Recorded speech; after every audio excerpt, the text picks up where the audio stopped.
to serve as well, not just to live in solitude. And that's why my next question is, I've written my book called Think Like a Monk. And the reason why I called it that is because I believe that you don't have to necessarily live like a monk to think like one.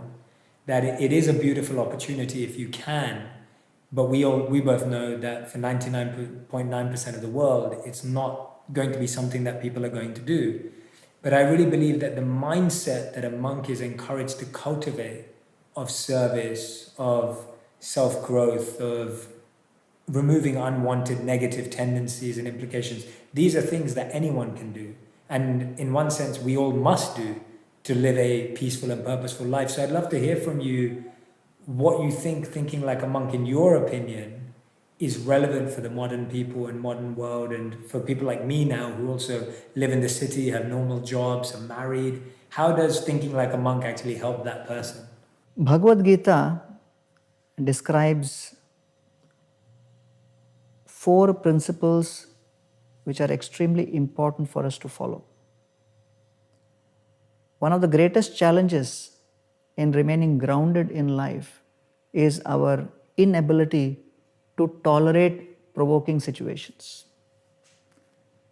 Whether one is a monk or one is in household life or in a corporate life, any kind of a relationship or doing any kind of activity or occupation, we are constantly being provoked. And therefore, Gita first talks about what is known as Vega Sahishnuta, which means we have to tolerate our urges. So I would say tolerating our urge to consume. The second principle is Dvandva Sahishnuta. Dvandva refers to duality. We have to tolerate various dualities which come in our life and remain humble and aware of the fact that we cannot control all situations. So therefore, we have to tolerate the urge to control. Third is Paramata Sahishnuta. We are so convinced about our opinions and our standpoint and our viewpoint that we want others also to buy into that. And so many arguments, differences of opinion happen, relationships break down because we have a strong urge to convince others. So we have to tolerate that urge to convince others in certain situations. And the fourth is the urge to compete. And that is known as Parotkarsha Sahishnuta. Certain people will do much better than us in so many different ways. We should feel happy when we see that and remember that we have a role to play, and we should resist the temptation and the urge to compete. So Gita focuses on how to elevate one's consciousness above these urges to control, to convince, to compete.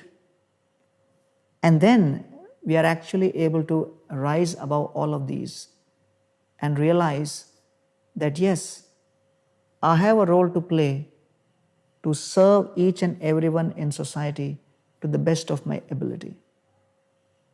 And therefore, people who are engaged in society are in anxiety because many times they are trying to compare with others. And this comparison is a huge cancer of the mind. Today, every single day in India, 371 people commit suicide. Every day. Every single day. 300 million people across the world are experiencing mental health disorders. Every single day, 18 billion cigarettes are being smoked. 6.75 trillion cigarettes smoked every year. 1 billion people across the world experiencing addiction to cigarette smoking and unable to give up. So practically, each one of us have our internal challenges. And therefore, Gita focuses on first managing oneself. And then, based on how we manage ourselves, we can manage others. And in my own experience, I have found that when people, irrespective of whatever occupation and profession they may be, when they cannot control these urges to consume, to control, to convince, to compete, then invariably they land up in so many difficulties, so many challenges. Social issues may not be described, emotional issues may not be described, personal issues may not be described in books of technology and management. But all of those issues have a major role to play in our overall experience as individuals and in our contribution to society. For example, the word family may not pop up anywhere in your management books or in your technology books. But today, because of a lack of emphasis on family values and because of inability for people to control their urges, so many differences of opinion are cropping up. A country like Luxembourg has a divorce rate of 87%. Spain has a divorce rate of 65%. France has a divorce rate of 55%, Russia 51%. America has a divorce rate of 46%. The global divorce rate is 44%. And therefore, it's very important for us to realize that there may not be much focus on instilling values in individuals and institutions as families. But if you do not focus and emphasize and invest in something, in due course of time, you'll lose it. And therefore, it was not empty rhetoric when people would say, a family which prays together stays together. And therefore, it's very important for us to introspect which way we are going as a society.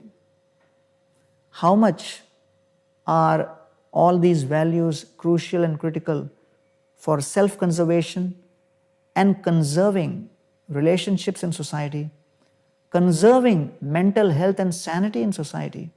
Because sometimes we may just think that these are not irrelevant because you cannot connect a dollar value to these values.